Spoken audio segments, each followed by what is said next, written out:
I want to speak on the lady in Australia that apparently committed suicide. You know, one of the ladies that testified to the Epstein Island. I was thinking about that when it happened. I was like, I don't believe in coincidences, right? I was trying to figure out. I was trying to look at the big picture, why they would take her out like that. And of course, now I know why, because they're trying to whitewash the whole Epstein, the whole fiasco. Literally, they're gonna act. What are they gonna do? You know, bomb the island till it doesn't exist no more, and they can say the island was never there. That weird little, that weird little building looks some kind of like temple that didn't exist either. Today is going to be an interesting day for the world to try to wrap their head around what's going on today, because a lot of stuff is being whitewashed that really did happen.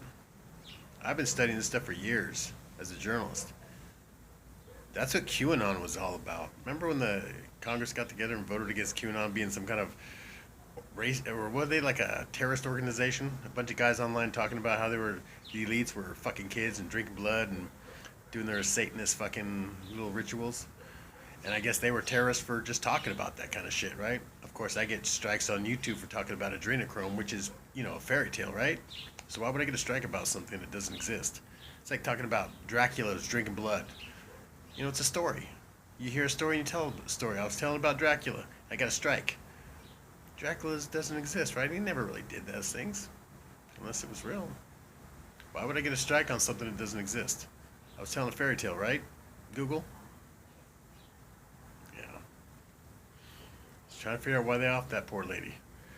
She'd been through enough, right?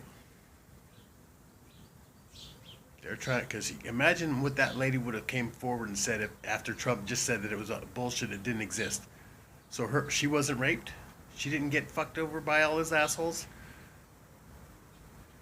Like I said, they took her out because she would have came forward and said she would have made us think about it. She would have.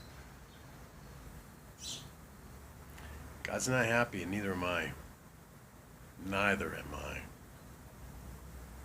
But we'll see what happens, huh? Have a wonderful day and good luck. And right will win. Got to keep a balance, babe, and it's tilted right now the wrong way.